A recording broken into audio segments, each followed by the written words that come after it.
Final update. Am I the a-hole for not inviting my ex-husband's wife at my daughter's birthday party because she told me not to? Original post. I, 32 female, have a daughter 9 going on 10 female with ex-husband 36 male. We divorced when she was 3. She then remarried with one of his co-workers. Let's call her M. They also have a son together, 6 male. My daughter's birthday is in 9 days. I reviewed with my daughter's things for her birthday, like the theme, the cake. Here's the issue. When we were going through the guest list, she looked anxious. When I asked what's wrong, and she told me that she did not want to invite M. I asked her why, and she explained to me that M would make weird comments sometimes around other parents to her. For example, when M would pick her up from her dance lesson, she would hear M say things like, "That is why I prefer boys. Girls only like pink and tutu," calling her a brat and other things.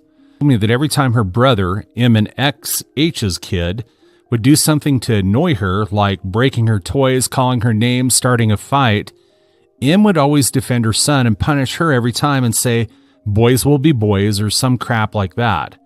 I asked about her dad, and she said that she does that when her dad is around, but he is always in his office, so it is like a free pass. Later on, I called her father. He asked for the date of the party. Her real birthday is a school day.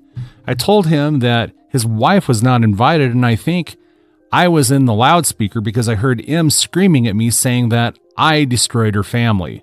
So am I the a-hole for not inviting my ex-husband's wife to my daughter's birthday party because she told me not to? Okay, just for precision, my daughter's half-sibling is 4 years younger than her.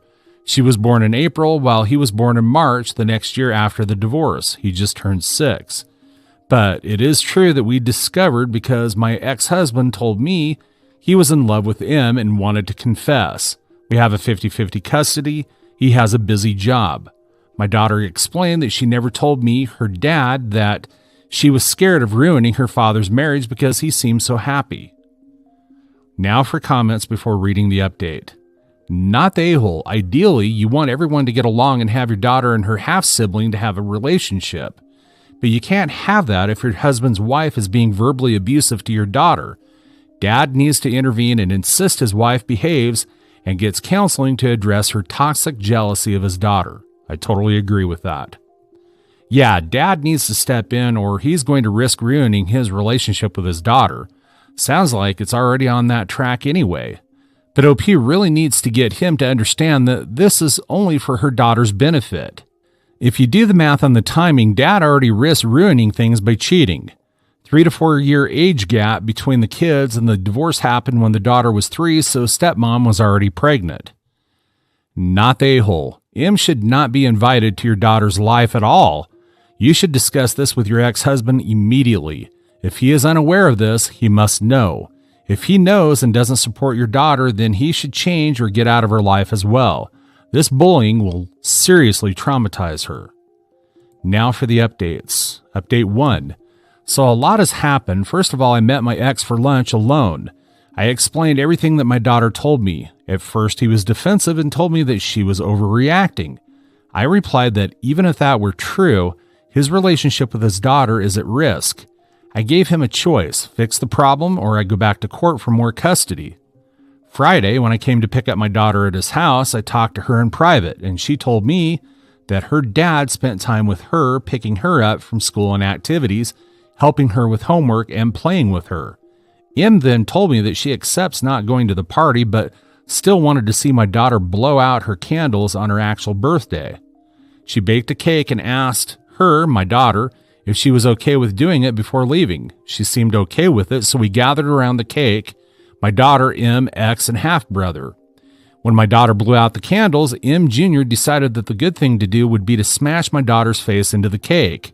To be honest, if this was not a kid, I would be in prison. He and M burst out laughing while my daughter was crying. M then told her that she was being dramatic and emotional. We, M, X, and I, got into an argument, and to my surprise, my ex-husband was on my side, saying that it was not okay. While arguing, I noticed that my daughter was not there, so I left to check on her. I helped her clean herself, and then we left for my house, and I tried to cheer her up, but she was still a little sad. The party went well. Her dad came, and during the party, I told him that I want more custody because of his wife's bullying. So yeah, I will update you if anything happens. And I think you should. I agree with that. Precision 2. Some of you asked questions about my daughter's reaction. My daughter is really shy and a silent kid. Except for me and her dad, she does not talk unless spoken to, or if you bring up a subject that she likes.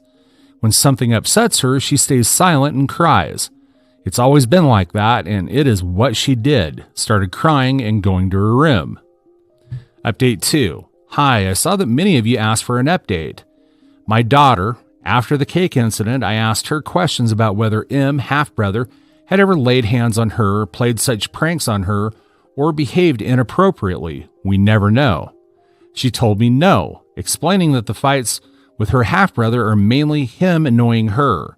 I also inquired if anyone else from both sides had made her feel uncomfortable in any way, and again she said no. Since my last post, she has been seeing her psychiatrist twice a week. The bullying apparently started about 2 months ago. I don't know if it is related, although I'm sure it is, but it was also around that time that M had a miscarriage. Me, to be honest, I feel like a terrible mom. I did not see the signs, and I'm trying to fix everything. My ex-husband. Guess who showed up at my door at 10 p.m.? He called me last night, was outside, and said he wanted to talk. I let him in, and because I don't trust him, I really don't, I recorded the whole conversation with his consent. He told me that since the party, he's been thinking about what to do, and yesterday told M about my desire for more custody. From what he told me, she said that it was not such a bad idea because my daughter was not fitting into their family dynamic. They started to argue, and at one point, she started cursing me and my daughter. Apparently, I'm a sneaky B-word who is bitter about her affair with my ex-husband. She described my daughter as a spoiled, bratty princess who needs correction, and now he has to choose between which woman he loves the most. This is where he had the click. He left the house, drove around, and then showed up at my place. He was going to stay at a friend's house to think about his relationship with him. Our daughter will stay with me during the week and visit him on the weekends. I told him that if he's going to get back together with him, I am continuing with full custody. But if they divorce, it will depend on his custody for his son because I don't want him around my daughter. He agreed. That's it. Thank you for all the support. Final update. Hi again. Y'all asked for an update. Here you go. My ex, H, earlier in the week, he asked if he could come by saying that he had something important to tell me. He told me that last Friday, M Jr. got into trouble at school for cursing at a girl. Long story short, he confessed his feelings to a girl, the niece of the director. She rejected him. Apparently, he started shouting insults at her that no 6-year-old should know, let alone say. Because of this incident and our daughter's situation, he decided to divorce M. She would be served the divorce papers next week. He is also going to pay M in therapy because he still wants her to have a relationship with their son. We, ex-H, daughter me, will also be attending family therapy together. My daughter, she is happier now, and that's the only thing that matters to me. For the summer, I'm going to take her to Japan to see my side of the family. Decision 3. I am still going for full custody of my daughter with visitation the weekend. If only if M Jr.'s behavior improves, I will let him and my daughter interact. He, my ex, is going for full custody of his son. I still don't trust my ex H. I'm keeping my eyes on him and how he will raise my daughter. I don't know why people would assume that I'm going to be nice with him. Am I polite? Yes. Nice? No. I am not going for more custody because he wants his son, because he recently got a promotion so works more. He doesn't have the time to take care of our daughter on the weekdays, so I take her. Someone asked me our races for some reason. I am Japanese like my ex-H and M is white, French. Like I said, I'm Japanese but was raised in France, so French is my first language, then Japanese, then English. Sorry for any mistakes. Story 2. Am I the a-hole for wanting to reunite with my mother even though she's the one who had the affair? Plus update. Original post. So I-18 male was born in Port Said in Egypt when my mother was 21 and my father was 38. My father had invested into my grandfather's business and helped stop it from failing, and got married to was pretty much his reward. It sounds icky to think about, but that's how it is in places like that sometimes.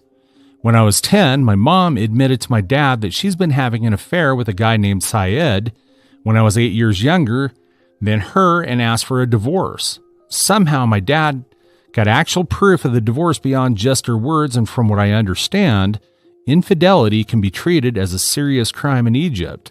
So he got her to agree to a divorce where she gave up full rights to me in exchange for complete silence from him. Later that year, my dad and I moved to Canada, and my mom and Syed got married. My mom would write me letters for a bit and mail presents, so I knew that she and Syed got married.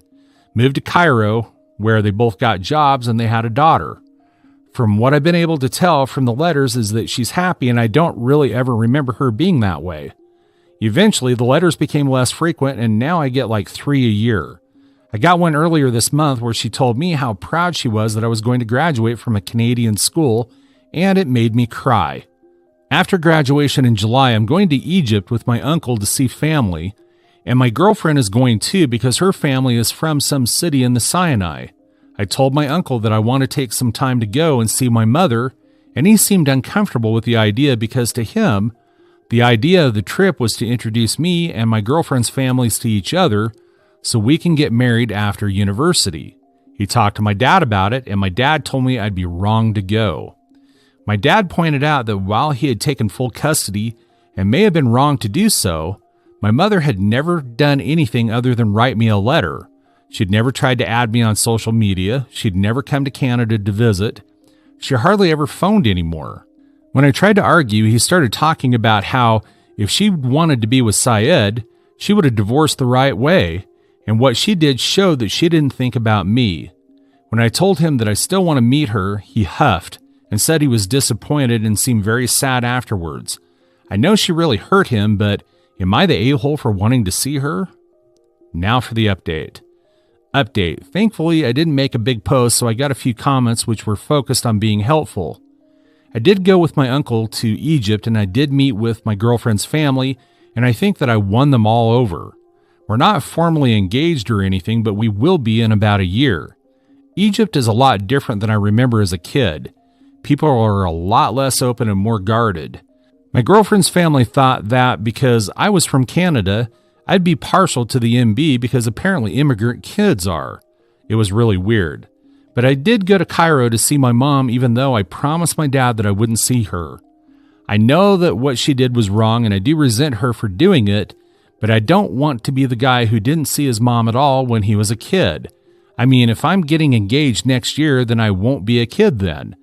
I'll actually have to grow up. I don't know, it's a weird thought process, but it's mine. So I convinced my uncle and we went to Cairo. He called my mom to tell her that he wanted to meet her, but he didn't tell her that I was coming because he didn't want to somehow to reach back to my dad. They don't talk, so that was weird, but I didn't bring it up because I was happy that he agreed. My mom works in finance for one of the biggest film studios in Cairo, so she took the day off when we went, but her husband was at work and her daughter was at school. She's doing some kind of summer class or something. We went early morning so we could leave before they came back. It's weird because my mom isn't how I remember her exactly. She has short hair now and she looks really, really young. She wasn't wearing anything traditional, and weirdest of all is how tall she is. She was almost as tall as me and was taller than my uncle. I mean, obviously as a kid I thought she was tall, but we all do then, but she's legitimately like 6'1" or something. She let me and my uncle in when we went, but she didn't recognize me at first, and it was awkward, so I didn't say anything, but then she suddenly did, and she hugged me and broke down crying and kept saying thank you to my uncle, and she actually fell because it was like her legs couldn't hold her up, and I had to. My uncle excused himself and said that he was going to meet with some friends in the city, and it was nice being alone, and when we were, I started crying too. And I think it was because she kept calling me by all the baby names she had for me in Arabic and saying things like, "My heart is back." After we both calmed down, I asked her why she stopped writing, and she told me that she started hating herself for not being in my life and started believing that I hated her, that she doesn't have social media so she couldn't find me online, and that email wasn't personal. She eventually tried something drastic, and her husband got her mental health which brought her to a good place, but it led to her writing a lot less. She was sad when I told her that I would be leaving when my uncle came back because we'd be going back to Canada in a few days. But she said it didn't matter because I was still in her heart. She promised to write more again. She also said that she knew that she couldn't come to Canada for my engagement and my marriage when it happens, but pretty much begged me to live stream them all, and that way my dad won't know. She barely told me anything about her because she kept making me tell her about things that I've done, but she did tell me about her job and all the actors that she's met. It sucked when my uncle came back and I had to go, and we cried again, but I felt better about it, even though my uncle made me promise not to tell my dad. Since then, she's been writing me a lot more, and we've been emailing as well. She actually sent me a video of her and a top actress in Egypt where she got the actress to say hi to me and my girlfriend. I don't know how many of you are going to read this giant thing that I wrote, but I am thankful for the few of you that helped me out and helped me make up my mind. I guess I have felt a lot better since then because I know that my mom loves me. Story 3.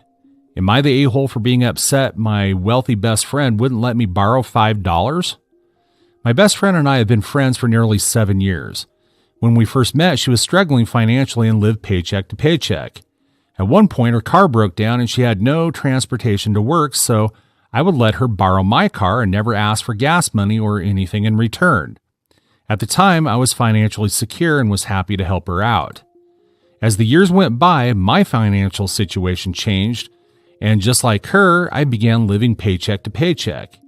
By this time, she had started dating a guy she met online who revealed to her a few months into dating that he was a millionaire. They married shortly afterwards, and suffice to say that she has not had to struggle since. There have been a few times that I've had to ask to borrow money, which I have always paid back. It's usually not much, less than $25 or so each time, and she would always oblige with no problems until recently. The last couple of times I asked to borrow money, she said that she didn't have it, which I found odd. But then I asked to borrow $5 and she said the same thing. And I thought it was odd that she told me that she didn't have $5 to spare. I know that ever since she got married, her brothers and a couple other friends have been trying to take advantage of her newfound wealth by asking to borrow money they never paid back and having her bail them out of situations they put themselves in that have cost her a lot of money.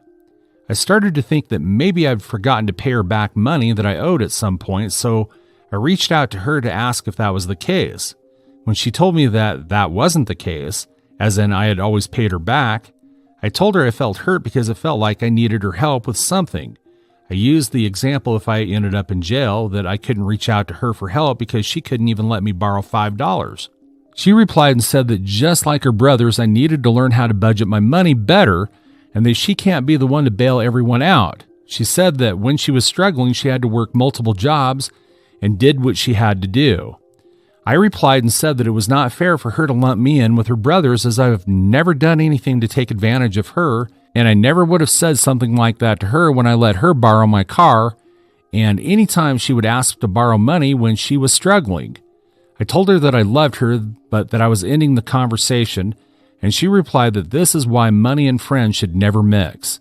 Since then, she has reached out and said, I didn't deserve that conversation last night. I hope you know that. To which I have not replied to and have no plans to. I am deeply hurt that she feels that I was in the wrong, but I do not think that I was the a-hole here. I understand that I'm not entitled to anyone's money, borrowed or not, but when she was in my shoes, I did everything I could to help her out. I can understand that if I had asked to borrow a large amount of money, but I literally asked for $5. That's all for today. If you're enjoying this story, please like the video and share your thoughts in the comments section down below. Thank you.